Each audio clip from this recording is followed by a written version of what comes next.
Fui al asilo a visitar a mi amiga Teresa, quien acababa de ser internada por su familia. Llevé a mi nieta Sofía conmigo porque ella quería conocer el lugar. Mientras caminábamos por los pasillos tristes y silenciosos, Sofía se detuvo frente a una habitación y me jaló del brazo con fuerza. «Abuela, esa señora se parece a la de las fotos», dijo señalando a una anciana sentada junto a la ventana. Mi sangre se heló. Reconocí ese rostro.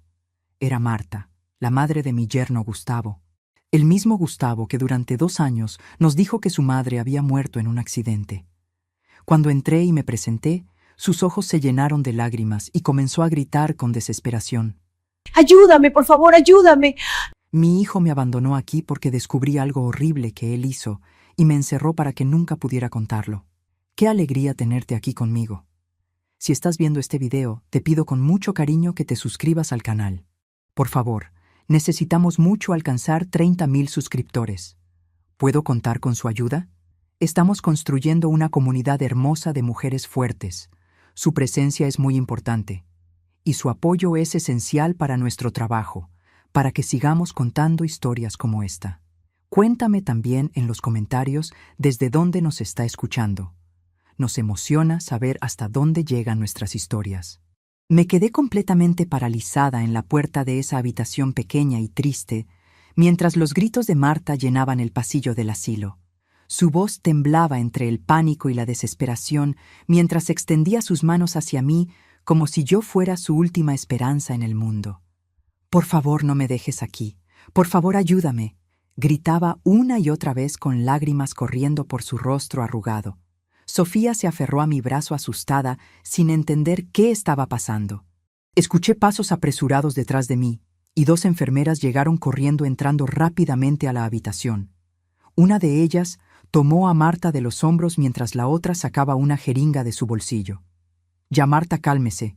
Es el protocolo de emergencia», decía una de las enfermeras con voz mecánica, como si repitiera las mismas palabras todos los días.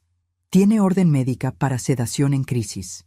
Vi cómo le inyectaban algo en el brazo y en cuestión de segundos los gritos de Marta se convirtieron en sollozos suaves y luego en silencio mientras sus ojos se cerraban lentamente. Sentí que las piernas me temblaban. Acababa de presenciar algo terrible y ni siquiera entendía completamente qué era. «Disculpe», le dije a una de las enfermeras agarrándola del brazo antes de que saliera. «¿Quién es esta mujer? ¿Cuánto tiempo lleva aquí? Necesito explicaciones ahora mismo». La enfermera mayor me miró con cansancio, como si estuviera harta de dar las mismas explicaciones. «La señora Marta lleva 3 años internada aquí. Su hijo la trajo porque supuestamente tiene demencia avanzada. Él la visita cada 6 meses más o menos. Siempre dice cosas extrañas sobre su hijo, que la encerró, que le robó todo. Es lo que dice en su expediente, señora. 3 años. Gustavo nos conoció hace apenas 2 años». La cronología me golpeó como un puñetazo en el estómago y tuve que apoyarme en la pared para no caer. Eso significaba que cuando Gustavo entró en nuestras vidas, cuando conoció a mi hija Lucía, cuando se presentó como ese hombre perfecto, que había perdido a su familia en un accidente trágico, su madre ya estaba encerrada aquí. Ya la había borrado del mundo. Ya nos había mentido antes de que siquiera pronunciara su primera palabra en nuestra casa. «¿Y ustedes le creen lo de la demencia?», pregunté mirando fijamente a la enfermera. La enfermera suspiró. «Eso es lo que dice el certificado médico que su hijo presentó cuando la internó. Pero entre usted y yo, señora, nuestros doctores la han evaluado muchas veces. No tiene demencia, está completamente lúcida». Pero yo había visto los ojos de Marta antes de que la sedaran. No había confusión en esos ojos. Había terror. Había claridad absoluta. Había la mirada de alguien que sabe perfectamente lo que le hicieron y grita pidiendo ayuda que nunca llega. «¿Puedo ver su habitación?», pedí. La enfermera dudó, pero finalmente asintió.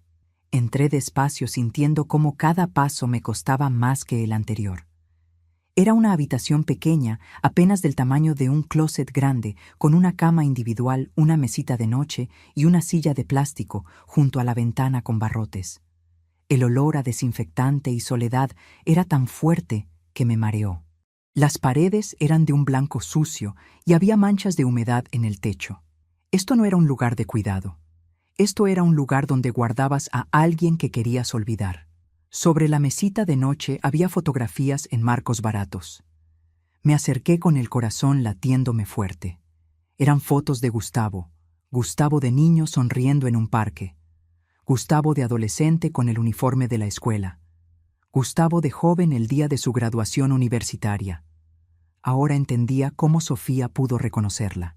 Hace unos meses, Gustavo había llevado un álbum viejo a casa de Lucía y Sofía había visto esas mismas fotos. Una niña de 8 años asoció el rostro joven de las fotografías con el rostro envejecido de esta mujer. No fue razonamiento, fue intuición infantil. ¿El hijo de esta mujer paga por su estancia aquí?, pregunté volteando hacia la enfermera que esperaba en la puerta. Ella asintió. Sí, pero paga el mínimo. Esta es la habitación más barata del asilo. Y dejó instrucciones muy específicas de que nadie más que él podía visitarla. Nunca autorizó visitas de familiares ni amigos. Dijo que era para protegerla de gente que pudiera alterarla. Protegerla. Qué palabra tan cruel para describir el aislamiento total. ¿Cuándo fue la última vez que él vino? La enfermera sacó una tablet y revisó los registros. Hace 8 meses. Sí, aquí está. Marzo del año pasado. Estuvo aquí 15 minutos según el registro. 8 meses. Gustavo no había visitado a su madre en 8 meses. La había dejado pudriéndose en esta habitación triste, pagando lo mínimo para mantenerla encerrada y viva, pero invisible para el mundo. Volví a mirar hacia la cama donde Marta yacía dormida por el sedante.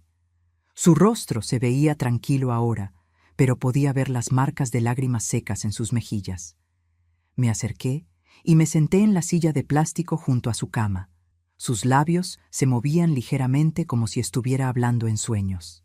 Me incliné para escuchar y logré captar algunas palabras susurradas. Por favor, no dejes que me olviden aquí. Cuida a tu hija. Esas palabras me helaron hasta los huesos. Cuida a tu hija. Mi hija era Lucía. Lucía quien se había casado con Gustavo hace 2 años. Lucía quien confiaba ciegamente en él. Lucía quien era madre de Sofía, mi nieta de 8 años. Lucía quien no tenía idea de que su esposo era capaz de encerrar a su propia madre y mentirle al mundo sobre su muerte. Si Gustavo había hecho esto con la mujer que le dio la vida, ¿qué era capaz de hacerle a mi hija? Sofía tiró de mi manga.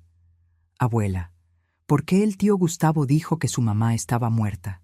La pregunta de mi nieta era tan simple, tan inocente, pero contenía un abismo de horror que yo apenas estaba comenzando a comprender. No lo sé, mi amor, respondí con voz temblorosa. No lo sé, pero vamos a averiguarlo. Salí de esa habitación con 1000 preguntas quemándome la garganta y un miedo creciente apretándome el pecho. Tenía que investigar. Tenía que entender qué clase de hombre era realmente Gustavo. Tenía que proteger a mi hija antes de que fuera demasiado tarde. Porque si algo había aprendido en esos minutos aterradores, era que Gustavo era capaz de borrar personas de su vida sin remordimiento. Y tal vez Lucía y yo éramos las siguientes en su lista. ¿Qué secreto tan terrible habría descubierto Marta para que su propio hijo la encerrara viva? ¿Cuántas mentiras más nos había contado Gustavo? ¿Qué planeaba hacer con mi familia? Quédate porque lo que descubrí después fue mucho peor de lo que jamás imaginé. Me llamo Beatriz y tengo 62 años. Soy viuda desde hace 8 años, cuando mi esposo Carlos murió de un infarto repentino que nos tomó a todos por sorpresa. Carlos me dejó nuestra casa modesta, pero completamente pagada, y ahorros de 400,000 pesos que he cuidado como oro durante todos estos años. Tengo una hija única que se llama Lucía. Ella tiene 35 años y es madre soltera de Sofía desde hace 8 años. El padre biológico de Sofía las abandonó cuando Lucía estaba embarazada de 5 meses. Nunca lo conocí y sinceramente nunca quise conocerlo. Lucía crió a Sofía completamente sola durante los primeros 6 años de vida de la niña. Trabajaba como diseñadora gráfica desde casa para poder estar con su hija todo el tiempo. Yo las ayudaba en lo que podía. Vivimos a solo 2 calles de distancia, así que las veía prácticamente todos los días. Hace 2 años, Lucía conoció a Gustavo en una conferencia de negocios sobre marketing digital. Llegó a nuestras vidas como un regalo del cielo. Era educado, trabajador, atento con Lucía y sorprendentemente paciente con Sofía, quien al principio desconfiaba de cualquier hombre que se acercara a su madre. Gustavo nos contó una historia que nos rompió el corazón. Dijo que sus padres habían muerto en un accidente automovilístico hacía 3 años. Un choque terrible en la carretera donde los dos murieron instantáneamente. Nos mostró fotos de ellos. Fotos que ahora sé que eran solo de su padre, porque su madre estaba viva, encerrada en un asilo, mientras él construía esta mentira elaborada. Yo sentí tanta compasión por él. Pensé que era un hombre bueno, que había perdido todo y solo buscaba reconstruir una familia. Gustavo trabajaba como contador. Manejaba las finanzas de varios negocios pequeños y medianos. Tenía buena posición económica. Vivía en un departamento bonito y conducía un auto nuevo. Parecía estable, responsable, confiable. Lucía y Gustavo se casaron muy rápido, solo 6 meses después de conocerse. Él insistió mucho en eso.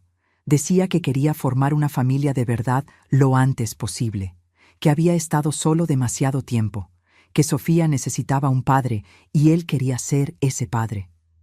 En ese momento pensé que era romántico. Ahora me doy cuenta de que era una prisa sospechosa.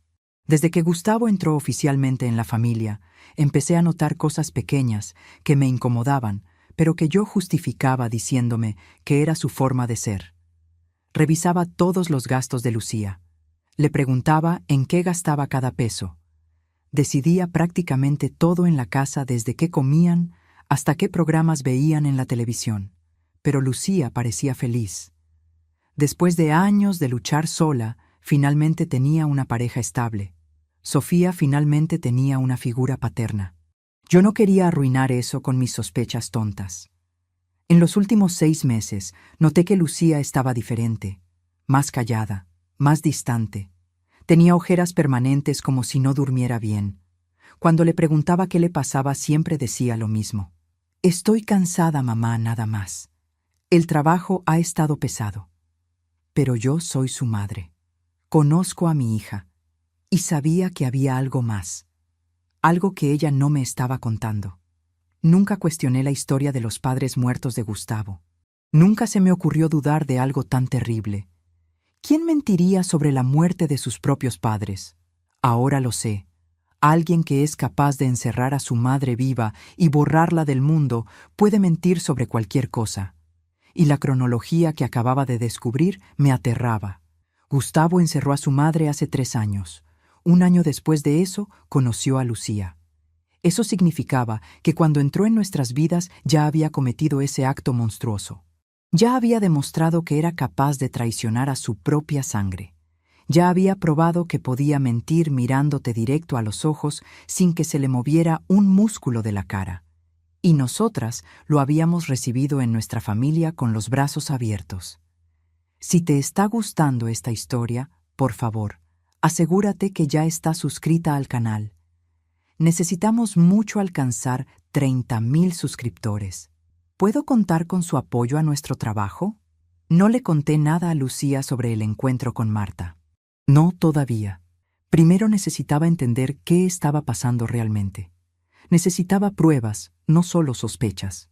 Al día siguiente, volví al asilo sola sin decirle a nadie a dónde iba. Esta vez, pedí hablar directamente con la directora del asilo. Me hicieron esperar 30 minutos en una sala de espera que olía a café viejo y tristeza. Finalmente me recibió una mujer de unos 50 años, con lentes y expresión cansada. ¿En qué puedo ayudarle, señora?, me preguntó sin mucho interés. Necesito información sobre una paciente. Marta. La vi ayer y creo que está siendo retenida ilegalmente. Es un asunto familiar urgente. La directora me miró con más atención ahora. Suspiró y se reclinó en su silla. Mire, señora, yo no puedo mostrarle documentos confidenciales. Es política del asilo y también ley de privacidad. Pero puedo decirle que he estado en esta profesión suficientes años para reconocer cuando algo no está bien con un caso. Se inclinó hacia adelante bajando la voz. Marta fue internada hace exactamente 3 años por su hijo Gustavo. Él presentó un certificado médico que indicaba demencia senil avanzada y comportamiento errático que la hacía peligrosa para sí misma. ¿Peligrosa?, pregunté incrédula. La directora asintió. Eso dice el certificado, pero nuestros propios médicos aquí han evaluado a Marta múltiples veces en estos 3 años. Está completamente lúcida. Siempre lo ha estado. No tiene demencia. No tiene ningún deterioro cognitivo significativo para su edad. Hemos documentado todo eso, pero legalmente no podemos liberarla sin una orden judicial. Sentí que la sangre me hervía. ¿Me está diciendo que saben que el certificado era falso y aún así la mantienen encerrada? No podemos decir que sea falso legalmente, respondió la directora cuidadosamente. Pero hay una gran inconsistencia entre el diagnóstico de ingreso y nuestras propias evaluaciones. El problema es que su hijo presentó documentación legal de que él tiene poder sobre sus decisiones médicas. Sin una reavaliación judicial ordenada por un juez, nosotros no podemos hacer nada. Y Marta no tiene recursos para conseguir un abogado. ¿Y los primeros meses? ¿Qué pasó cuando llegó? La directora suspiró profundamente. Los primeros 6 meses Marta pedía constantemente hablar con la policía. Decía que su hijo la había secuestrado, que la habían traído aquí con documentos médicos falsos, que necesitaba salir. Llamamos a las autoridades para verificar la situación, pero cuando revisaron los papeles, todo parecía estar en orden. Certificado médico firmado por un doctor acreditado, poder legal, orden de internamiento. Desde el punto de vista legal, todo estaba correcto. Pero no lo estaba, dije con voz quebrada. No, admitió la directora. Yo tampoco lo creo. Pero eventualmente, después de meses de intentar, Marta simplemente se rindió. Dejó de pedir ayuda. Se resignó a estar aquí. Es una de las cosas más tristes que he visto en mi carrera. Me quedé en silencio, procesando la magnitud de lo que acababa de escuchar. Marta había luchado, había gritado, había pedido ayuda, y el sistema la había fallado porque los papeles falsos de Gustavo parecían legales. ¿Puedo verla?, pregunté con voz quebrada. ¿Puedo hablar con ella ahora? La directora asintió. Sí, pero por favor tenga cuidado. Ayer fue la primera vez en meses que tuvimos que sedarla. No queremos que sufra más estrés. Me llevó por los pasillos hasta la misma habitación triste donde había estado ayer. Esta vez Marta estaba despierta, sentada en la silla junto a la ventana, mirando hacia afuera sin ver realmente nada. Cuando entré y me vio, sus ojos se llenaron de lágrimas inmediatamente. Pensé que no volverías, susurró con voz ronca. Pensé que había sido un sueño. Nadie nunca vuelve. Me senté en la cama frente a ella y tomé sus manos arrugadas entre las mías. Estaban frías y temblaban ligeramente. Volví porque necesito que me cuentes la verdad. Soy Beatriz. Soy la madre de Lucía. Lucía está casada con tu hijo Gustavo desde hace 2 años. El color desapareció del rostro de Marta. Se quedó mirándome con la boca abierta sin poder hablar durante varios segundos. ¿Se casó?, finalmente dijo con voz ahogada. ¿Hace 2 años? Entonces yo ya estaba aquí cuando la conoció. Las lágrimas comenzaron a rodar por sus mejillas. Dios mío, construyó una vida nueva mientras yo me pudría en este lugar. Encontró una mujer, formó una familia. Siguió adelante como si yo nunca hubiera existido. Dime qué pasó, le rogué apretando sus manos. Dime por qué hizo esto, por qué nos dijo que estabas muerta. Necesito saber la verdad, porque mi hija está casada con él y tengo miedo de lo que pueda hacerle. Marta respiró profundo, limpiándose las lágrimas con el dorso de su mano. Hace 3 años descubrí algo terrible. Gustavo es contador, maneja las finanzas de varios negocios. Un día fui a visitarlo a su departamento sin avisar porque quería darle una sorpresa. Dejé mi llave y entré. Él no estaba, pero su computadora estaba abierta en el comedor. Se detuvo como si le doliera físicamente recordar.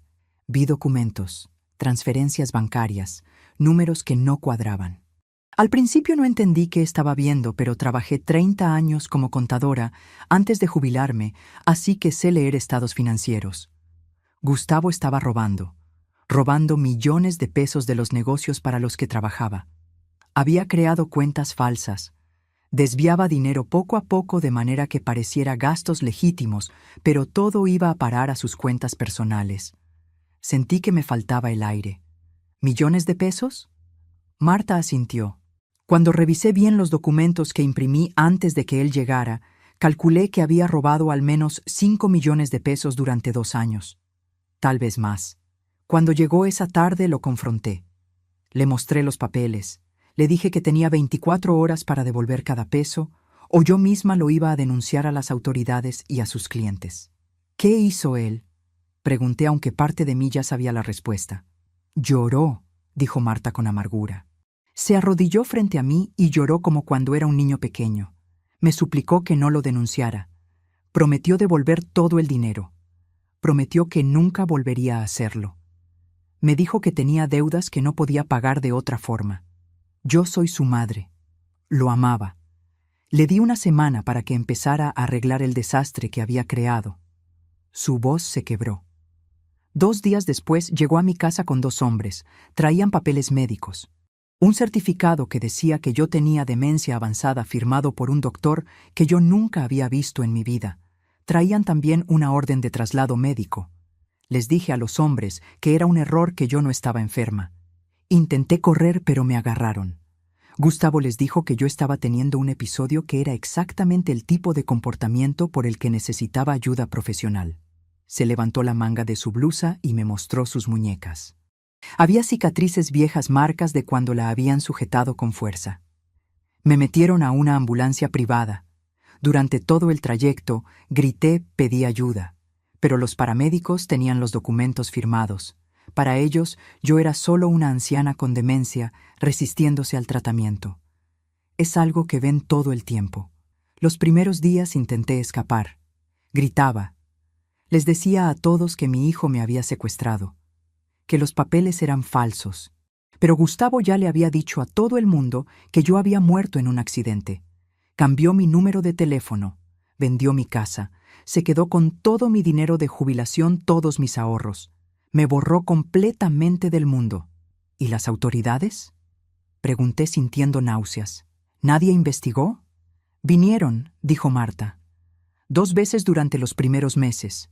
Pero cuando revisaban los papeles todo parecía legal. Certificado médico, poder notarial. Gustavo había falsificado todo perfectamente. Y como yo negaba estar enferma, eso solo confirmaba lo que decía el certificado, que yo no tenía conciencia de mi condición. Eventualmente me rendí. Dejé de gritar. Dejé de pedir ayuda. Me convertí en lo que Gustavo quería que fuera. Una anciana invisible, olvidada, enterrada en vida. Me limpié las lágrimas, que no me había dado cuenta que estaban cayendo por mi cara. Y 1 año después de encerrarte, conoció a mi hija. Empezó una nueva vida como si tú nunca hubieras existido. Marta me miró con ojos llenos de tristeza y algo parecido al miedo. ¿Tu hija tiene dinero? ¿Propiedades? Yo tengo ahorros, dije sintiendo que el pánico crecía en mi pecho. 400,000 pesos.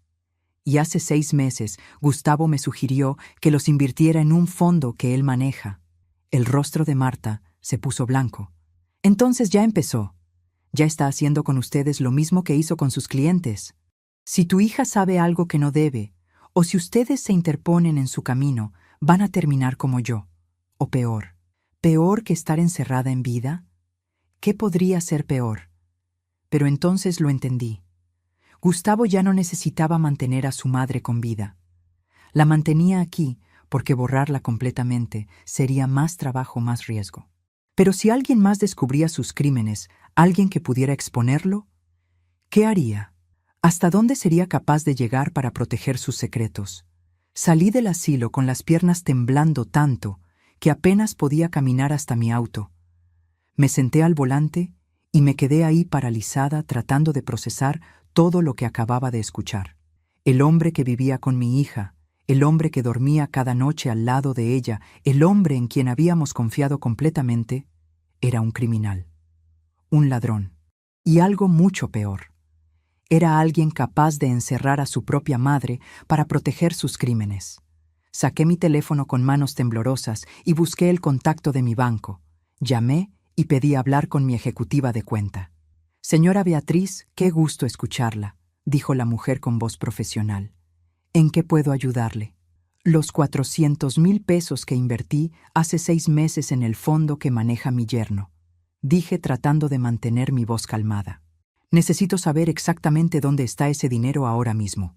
Hubo una pausa. Déjeme revisar su expediente. Un momento, por favor. Esperé lo que se sintió como una eternidad, escuchando música de espera horrible. Finalmente la mujer volvió a la línea. Señora Beatriz, según nuestros registros, usted firmó documentos autorizando a Gustavo Torres Mendoza para manejar esa inversión con plena autoridad. El dinero fue transferido a una cuenta de inversión a su nombre hace 6 meses. ¿A una cuenta a mi nombre?, pregunté confundida. Sí, pero el señor Torres tiene poder de movimiento completo sobre esa cuenta. Puede hacer transferencias y retiros sin necesidad de su autorización adicional. Usted firmó esos papeles en junio del año pasado. Sentí que me iba a desmayar. Gustavo tenía control total de mis 400,000 pesos. Podía moverlos a donde quisiera cuando quisiera. ¿Cuánto dinero hay en esa cuenta ahora?, pregunté, aunque tenía miedo de la respuesta. Otra pausa. La cuenta muestra un saldo actual de 82,000 pesos. El mundo se detuvo. ¿82,000? Invertí 400,000. ¿Dónde están los otros 318,000 pesos? Según el historial, hubo múltiples transferencias salientes durante los últimos 6 meses en cantidades entre 20 y 40,000 pesos. El señor Torres las autorizó como reinversiones en otros instrumentos. El sistema envió notificaciones a su correo registrado cada vez, pero nunca hubo respuesta. Tendría que hablar con él para saber los detalles específicos de esas inversiones. Colgué sin despedirme. Gustavo me había robado más de 300,000 pesos. Los había movido poco a poco en transferencias fraccionadas que no levantaban alertas automáticas. Y yo había firmado los papeles que le daban permiso para hacerlo. Igual que sus otros clientes. Igual que los negocios para los que trabajaba. Tomé una decisión en ese momento. No podía ir directamente a Lucía con esto. Gustavo era listo manipulador. Si yo lo acusaba sin pruebas sólidas, él encontraría la forma de convencer a Lucía de que yo estaba equivocada, de que estaba confundida, tal vez incluso de que estaba senil, como había dicho de su propia madre. Necesitaba pruebas reales. Necesitaba evidencia que no pudiera negar. Busqué en Internet investigadores privados en la ciudad. Encontré uno con buenas reseñas y lo llamé inmediatamente. Una voz grave de hombre contestó: «Investigaciones Morales, buenas tardes». «Necesito contratar sus servicios», dije sin preámbulos. «Es urgente. Necesito investigar a alguien. Creo que es un criminal y tengo miedo de que mi familia esté en peligro». Hicimos una cita para esa misma tarde. Usé dinero en efectivo que tenía guardado en mi casa, dinero que Gustavo no sabía que existía. Le di al investigador toda la información que tenía. El nombre completo de Gustavo, su dirección, dónde trabajaba, los nombres de sus clientes que yo conocía. También le conté sobre Marta y el asilo. El investigador, un hombre de unos 50 años con cara seria, me dijo que necesitaría 2 a 3 semanas para recopilar información sólida. Si este hombre es tan cuidadoso como usted dice, va a tomar tiempo encontrar pruebas que no pueda destruir, me explicó. Parte de la información puede venir de denuncias anteriores o rastros que ya existen en el sistema, pero necesito verificar todo y construir un caso sólido. Le dije que tenía todo el tiempo que necesitara siempre y cuando trabajara rápido. Durante esas semanas actué como si no supiera nada. Iba a casa de Lucía, sonreía, saludaba a Gustavo con normalidad. Pero cada vez que lo veía sentía náuseas. Cada vez que lo escuchaba hablar con Sofía llamándola mi princesa, quería gritar. Observé más cuidadosamente. Vi cómo Gustavo revisaba el teléfono de Lucía cuando ella no estaba mirando. Vi cómo controlaba cada peso que ella gastaba, haciéndola sentir culpable por comprar hasta lo más básico. Vi cómo poco a poco estaba aislando a mi hija, haciéndola depender completamente de él. 2 semanas y media después, el investigador me llamó. «Señora Beatriz, necesito que venga a mi oficina. Lo que encontré es grave, muy grave». Fui inmediatamente. El investigador tenía una carpeta gruesa sobre su escritorio. La abrió y empezó a mostrarme documento tras documento. Gustavo Torres tiene 3 cuentas bancarias ocultas bajo nombres de empresas fantasma. En total, hay más de 5 millones de pesos robados de al menos 7 clientes diferentes durante los últimos 5 años. Ha sido muy cuidadoso moviendo dinero en cantidades pequeñas que no levantan sospechas, pero cuando sumas todo es una cantidad enorme. Me mostró estados de cuenta, transferencias, documentos financieros complejos que apenas entendía. También investigué la situación con su madre. Continuó. El certificado médico que presentó para internarla es definitivamente falso. Encontré al doctor que supuestamente lo firmó. Resultó que le robaron su identidad hace 4 años. Nunca examinó a la señora Marta. Gustavo falsificó su firma y usó un sello falso. Sentí una mezcla de alivio y horror. Alivio porque tenía pruebas. Horror porque confirmaba que Gustavo era capaz de cualquier cosa. «Hay más», dijo el investigador con voz grave. «Encontré comunicaciones muy preocupantes. Algunos de estos rastros ya existían en denuncias anteriores de clientes que sospechaban, pero nunca tuvieron pruebas suficientes. Me mostró impresiones de mensajes de texto entre Gustavo y un número que no reconocí. Leí con horror creciente. En uno de los mensajes Gustavo escribía: «Necesito resolver el problema de la vieja, igual que hice con mi madre. ¿Conoces algún lugar discreto?». La respuesta del otro número: «Hay varios asilos que no hacen muchas preguntas si pagas en efectivo». Otro mensaje de Gustavo: «Perfecto. Una vez que ella esté fuera del camino, tendré acceso completo al dinero y nadie va a cuestionar nada». «¿La vieja?», pregunté con voz temblorosa, aunque ya sabía la respuesta. El investigador asintió. «Por el contexto de otros mensajes está hablando de usted, señora Beatriz. También encontré que Gustavo investigó varios asilos en las últimas semanas. Los mismos que investiga la gente cuando quiere internar a alguien rápidamente sin muchas preguntas». Me mostró más evidencia. Gustavo había falsificado un certificado médico con mi nombre.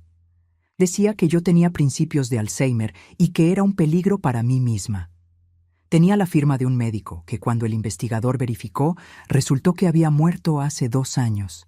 «Está preparando el terreno para hacer con usted exactamente lo que hizo con su madre», dijo el investigador.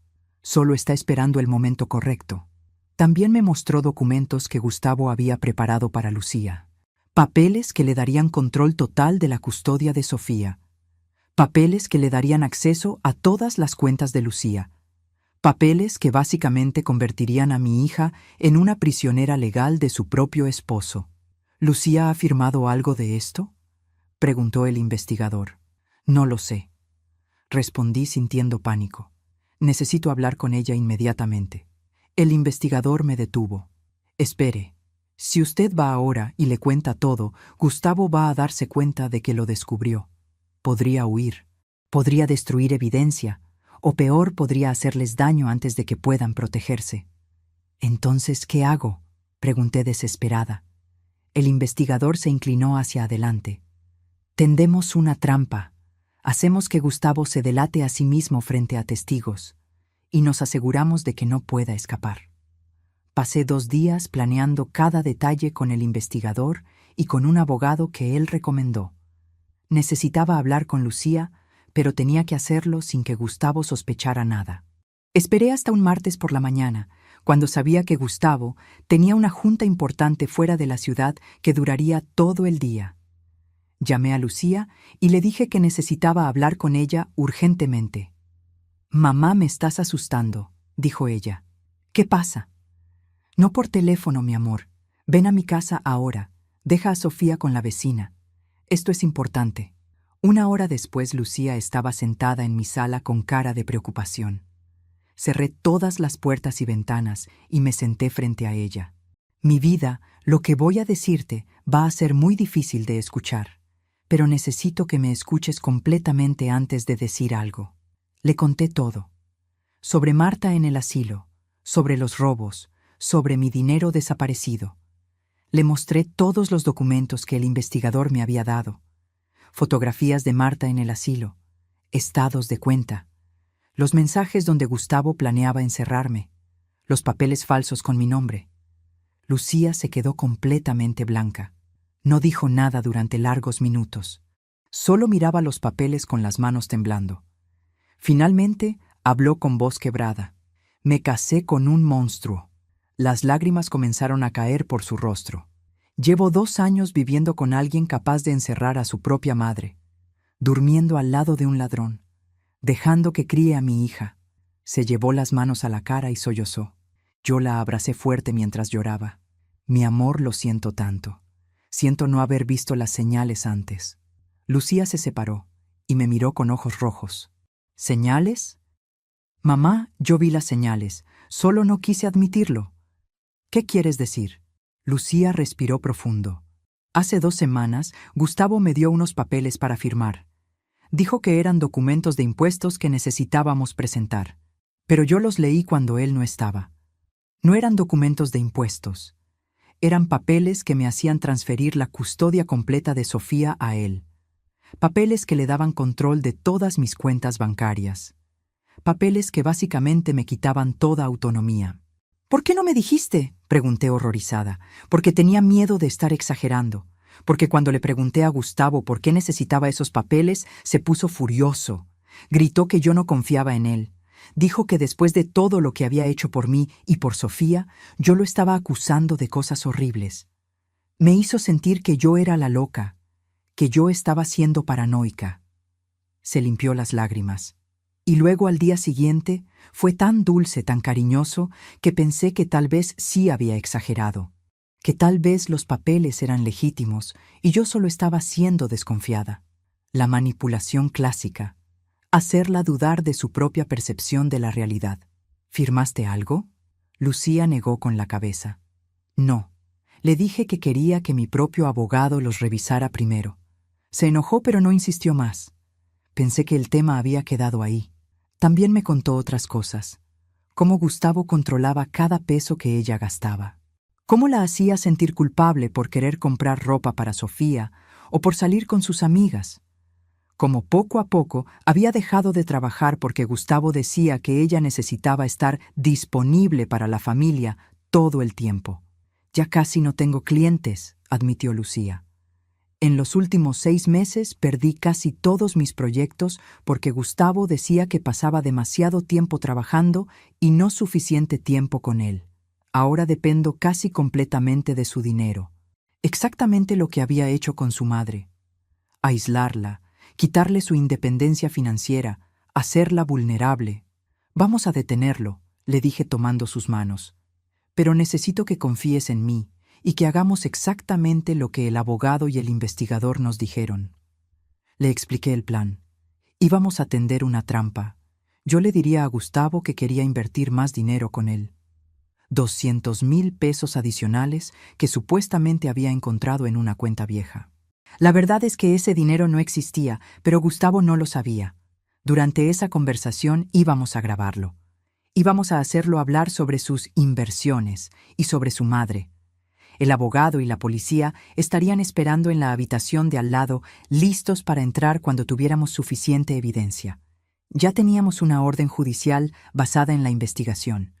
La grabación serviría como confirmación final. ¿Alguna vez has descubierto que la persona en quien más confiabas te estaba mintiendo todo el tiempo? Ese momento cuando te das cuenta de que nada de lo que creías era real. Es como si el piso desapareciera bajo tus pies. El viernes por la tarde llamé a Gustavo. Gustavo, mi amor, necesito hablar contigo sobre una inversión. ¿Puedes venir a mi casa mañana?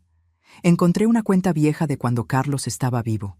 Tiene 200,000 pesos y quiero que me ayudes a invertirlos como hiciste con los otros 400,000. Podía escuchar la codicia en su voz cuando respondió. Por supuesto, Beatriz. Es una excelente idea. Voy mañana por la tarde. El sábado llegó. El investigador y el abogado estaban escondidos en mi habitación con equipo de grabación. 2 oficiales de policía esperaban afuera en un auto discreto con la orden judicial en mano. Lucía estaba conmigo en la sala. Habíamos acordado que ella estaría presente cuando Gustavo llegara para que él no sospechara que algo estaba mal.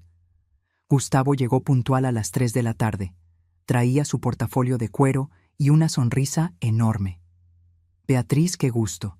Y Lucía, mi amor, no sabía que estarías aquí también. Perfecto, podemos hacer esto en familia. Nos sentamos en la sala. Gustavo abrió su portafolio y sacó varios papeles. Estos son los documentos que necesitas firmar para autorizar la inversión, me dijo pasándome las hojas. Yo las revisé despacio.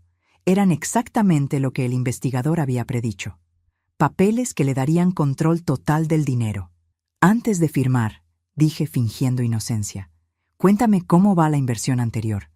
Los 400,000 que te di hace 6 meses. Gustavo sonrió con confianza. Va excelente. He estado moviendo ese dinero entre diferentes instrumentos para maximizar los rendimientos. Pronto vas a ver ganancias muy buenas.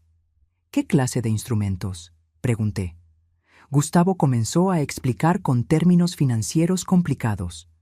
Hablaba de fondos de inversión de bonos de acciones. Todo sonaba muy profesional, muy legítimo. Pero yo sabía la verdad. Eres muy bueno con el dinero, le dije. ¿Cómo aprendiste todo esto? Bueno, estudié contabilidad y finanzas. Y además mi padre me enseñó mucho antes de morir. Era muy inteligente con las inversiones. ¿Y tu madre?, pregunté casualmente. ¿Ella también era buena con el dinero? Vi cómo su rostro cambiaba ligeramente. Una tensión en su mandíbula. Mi madre también sí. Pero ya no quiero hablar de eso. Fue muy doloroso cuando murieron. Por supuesto, perdóname, dije suavemente. No quería traer recuerdos tristes. Entonces jugué mi carta. Aunque algo curioso pasó la semana pasada. Fui a visitar a mi amiga Teresa en el Asilo San Rafael. Es un lugar muy triste. Y Sofía vio a una señora que le pareció conocida. Vi cómo Gustavo se ponía completamente rígido.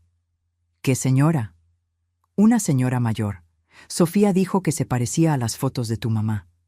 Qué coincidencia tan extraña, ¿verdad? El color desapareció de su rostro. Luego sus mejillas se pusieron rojas de ira. ¿Llevaste a Sofía a un asilo? ¿Por qué? ¿Con quién hablaste ahí? Su reacción lo delataba completamente. Saqué de mi bolso las fotografías de Marta que había tomado en el asilo. Las puse sobre la mesa. ¿Esta mujer está muerta, Gustavo? Gustavo se levantó violentamente de golpe tirando su silla hacia atrás. Me arrebató las fotografías de las manos con tanta fuerza que me raspó los dedos. ¿Fuiste a verla? ¿Qué te dijo esa vieja loca? ¿Le contaste a Lucía? Su máscara de hombre amable había desaparecido completamente. Ahora veía al verdadero Gustavo. Sus ojos llenos de rabia, su rostro distorsionado por la furia. Me dijiste que tu madre murió hace 3 años, dije manteniéndome calmada, aunque mi corazón latía como loco. Pero la encerraste hace 3 años. 1 año después conociste a mi hija. Construiste una vida nueva mientras tu madre se pudría en ese lugar horrible. Gustavo comenzó a caminar de un lado a otro como un animal enjaulado. Su arrogancia lo hacía sentirse todavía en control. ¿Sabes qué? Sí, dijo con una sonrisa torcida. Sí, la encerré. ¿Y sabes por qué? Porque mi madre no entendía que yo tenía que hacer lo que fuera necesario para salir adelante. Ese dinero que manejaba yo lo merecía más que esos idiotas mediocres que ni siquiera sabían aprovecharlo. Su confesión salía ahora con una mezcla de arrogancia y justificación. Mi madre me iba a arruinar por estupideces morales, por hacer lo correcto, dijo haciendo comillas con los dedos con desprecio. Así que hice lo que cualquier persona inteligente haría. La puse donde no pudiera causarme problemas. Simple, eficiente. Se volteó hacia mí con ojos llenos de superioridad. Y después encontré a Lucía, la familia perfecta, la fachada perfecta. Todo estaba funcionando a la perfección hasta que tú, vieja entrometida, tuviste que meter tu nariz donde no te llamaban. Se inclinó hacia mí amenazante. Pero no te preocupes, ya tengo todo listo para ti también. Un lugar tranquilo donde puedas descansar igual que mi madre. Y nadie va a cuestionar nada porque todos saben que a tu edad es normal que empieces a perder la cabeza. Lucía se puso de pie con lágrimas en los ojos. ¿Me usaste? ¿Solo te acercaste a mí porque necesitabas parecer normal después de lo que le hiciste a tu madre? Gustavo la miró y soltó una risa corta. Te acerqué porque necesitaba estabilidad, una familia que ocultara mis negocios, y porque pensé que tu madre tonta tendría dinero que yo podría usar. Resultó que tenía razón. 400,000 pesos no es tan mal para empezar. Fue entonces cuando se abrió la puerta de la habitación y entraron el abogado, el investigador y los 2 policías. Gustavo volteó tan rápido que casi pierde el equilibrio. Su rostro pasó del shock al pánico en segundos. «¿Qué es esto?», gritó. Uno de los oficiales sacó un documento. «Gustavo Torres Mendoza, tenemos orden judicial de arresto por múltiples cargos: fraude, robo, falsificación de documentos oficiales y privación ilegal de libertad». Sacó unas esposas. «Tiene derecho a permanecer en silencio. Tiene derecho a un abogado. Todo lo que diga puede ser usado en su contra en una corte». Gustavo intentó correr hacia la puerta, pero el otro oficial lo bloqueó. Lo agarraron de los brazos y lo forzaron contra la pared para esposarlo. «No tienen pruebas de nada», gritaba Gustavo mientras luchaba contra los oficiales. «Esto es acoso. Mi abogado va a demandarlos a todos». El abogado que habíamos contratado se acercó con una tablet en la mano. «Tenemos orden judicial emitida hace 2 días, basada en una investigación exhaustiva de 3 semanas.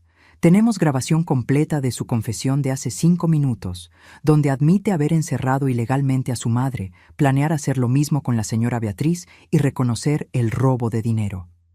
Le mostró la pantalla donde estaba reproduciéndose el video. Gustavo se quedó callado, viendo su propia imagen en la grabación, confesando todo. El abogado continuó sacando documentos de su portafolio. «También tenemos evidencia documental de 3 cuentas bancarias ocultas con más de 5 millones de pesos robados de sus clientes durante los últimos 5 años. Tenemos los certificados médicos falsos que creó tanto para su madre como para la señora Beatriz. Tenemos los mensajes donde planea encerrar a Beatriz. Y tenemos testimonio de su madre sobre cómo la secuestró y la encerró hace 3 años. La grabación de hoy es simplemente la confirmación final de todo lo que ya teníamos». Gustavo dejó de luchar. Se quedó ahí esposado contra la pared, con la cabeza colgando. Finalmente miró a Lucía con algo parecido a la desesperación. «Lucía, mi amor, tienes que creerme. Ellos están tergiversando todo. Yo te amo. Amo a Sofía. Somos una familia». Lucía se limpió las lágrimas y caminó hacia él. Por un momento pensé que iba a creer sus mentiras, pero entonces habló con voz firme y fría. «Tú no sabes lo que es amar. Solo sabes usar a la gente. Nunca me amaste. Solo necesitabas una fachada, una familia falsa que ocultara tus crímenes. Pues felicidades. Tu fachada se derrumbó».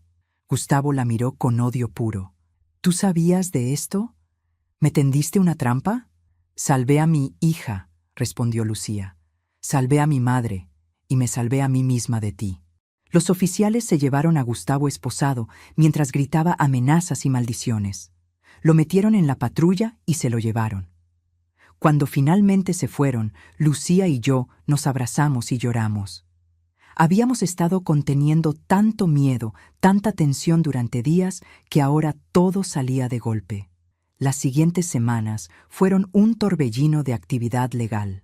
El investigador siguió trabajando y descubrió aún más crímenes. Gustavo no solo había robado 5 millones. El total era más de 8 millones de pesos de diferentes clientes y negocios durante 5 años. La fiscalía construyó un caso sólido. Con las grabaciones, los documentos y el testimonio de Marta y el mío Gustavo no tenía forma de escapar. Con la ayuda del abogado, logré recuperar mis 400,000 pesos.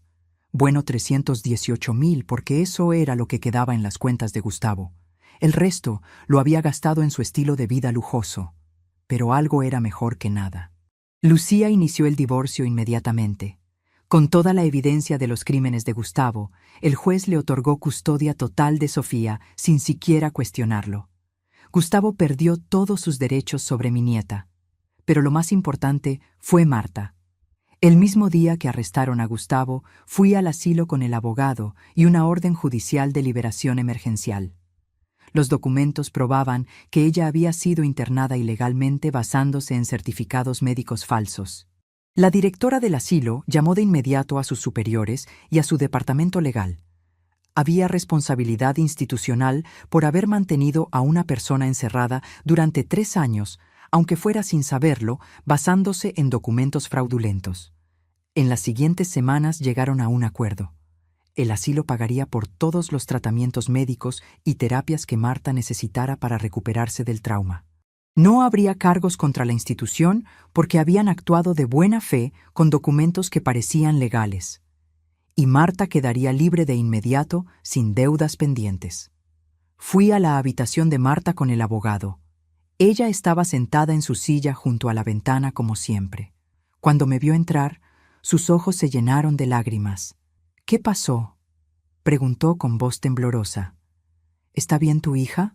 «Mi hija está bien», le dije arrodillándome frente a ella y tomando sus manos. «Y tú vas a estar bien también. Gustavo fue arrestado, va a ir a la cárcel, y tú eres libre, puedes salir de aquí ahora mismo». Marta me miró como si no pudiera creer lo que estaba escuchando. «¿Libre? ¿De verdad?». «De verdad». Lloró en mis brazos durante largos minutos. 3 años de encierro, 3 años de sentirse invisible, olvidada, enterrada en vida. Y ahora era libre. Pero entonces vino el problema práctico. Marta no tenía a dónde ir. Gustavo había vendido su casa hacía 3 años. Se había robado todos sus ahorros. No tenía familia, excepto el hijo que la había traicionado. «Puedes quedarte conmigo», le dije sin pensarlo 2 veces. Marta levantó la vista sorprendida. «No puedo pedirte eso. Ya hiciste tanto por mí. No quiero ser una carga». «No serás una carga», le dije firmemente. «Seremos compañía mutua. Compartiremos la casa, compartiremos los gastos, compartiremos la vida. La familia que tu hijo no supo valorar». Marta aceptó con lágrimas de gratitud. Ese mismo día la saqué del asilo. Llevaba una bolsa pequeña con las pocas pertenencias que tenía, las fotografías viejas de Gustavo que decidió dejar atrás, y los vestidos gastados que había usado durante 3 años. La llevé a mi casa. Le mostré la habitación de huéspedes que iba a ser su habitación. Tenía una cama cómoda, un closet grande y ventanas con vista al jardín. Nada de barrotes, nada de olor a desinfectante. Solo luz y libertad. «Es hermosa», susurró Marta parada en la puerta sin atreverse a entrar. «Entra», le dije. «Es tuya. Este es tu hogar ahora». Los primeros días fueron difíciles para Marta. Caminaba por la casa como si tuviera miedo de tocar algo, de romper algo. Pedía permiso para todo, para usar el baño, para tomar agua de la cocina, para sentarse en la sala. A veces se despertaba en la madrugada gritando, creyendo que todavía estaba en el asilo. «Marta», le dije una mañana tomándola de los hombros después de otra pesadilla. «Esta es tu casa tanto como es la mía. No necesitas pedir permiso para nada.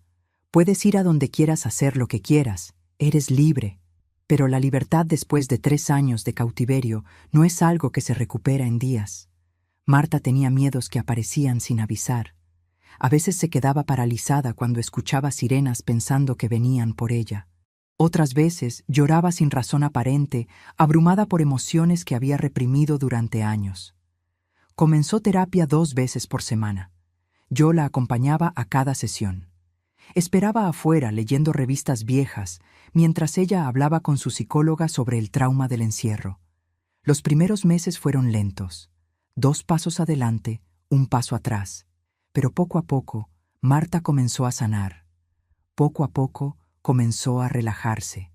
Empezamos a crear una rutina.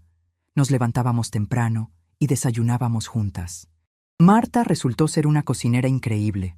Hacía los chilaquiles más deliciosos que había probado en mi vida. Yo manejaba las finanzas de la casa y me encargaba de las citas médicas y los trámites. Dividimos las tareas del hogar según nuestras capacidades. Marta limpiaba y cocinaba porque le gustaba hacerlo. Yo pagaba las cuentas y hacía las compras. Compartíamos los gastos con el poco dinero que Marta pudo recuperar de lo que Gustavo le había robado. No era mucho, pero ella insistía en contribuir. «Necesito sentir que no soy una carga», me decía. «Necesito sentir que todavía tengo dignidad». Por las noches nos sentábamos en la sala y veíamos películas viejas, o simplemente platicábamos. Marta me contaba historias de cuando Gustavo era niño. ¿Cómo había sido un niño dulce y cariñoso? ¿Cómo no entendía dónde se había torcido todo? Yo le contaba sobre Carlos, sobre cómo lo extrañaba después de 8 años, sobre mis miedos de envejecer sola. «Ya no estás sola», me decía Marta.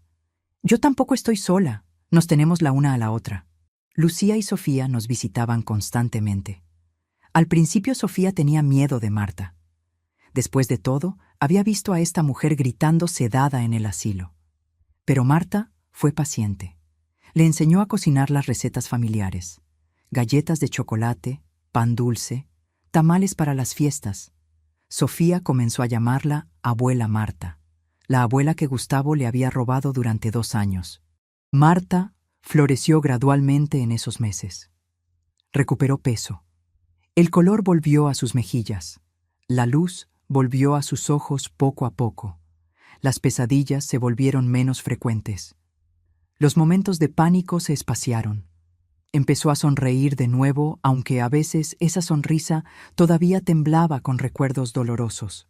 Nos habíamos convertido en algo más que roommates o amigas. Éramos hermanas, familia elegida. 6 meses después de mudarse conmigo, Marta me dijo que quería trabajar. «Necesito sentirme útil de nuevo», me explicó. «Tú me devolviste mi dignidad. Ahora quiero hacer algo con ella». Encontró trabajo dando clases de cocina en un centro comunitario. Solo me dio tiempo 2 veces por semana, pero le encantaba. Le encantaba enseñar. Le encantaba ver a la gente aprender sus recetas.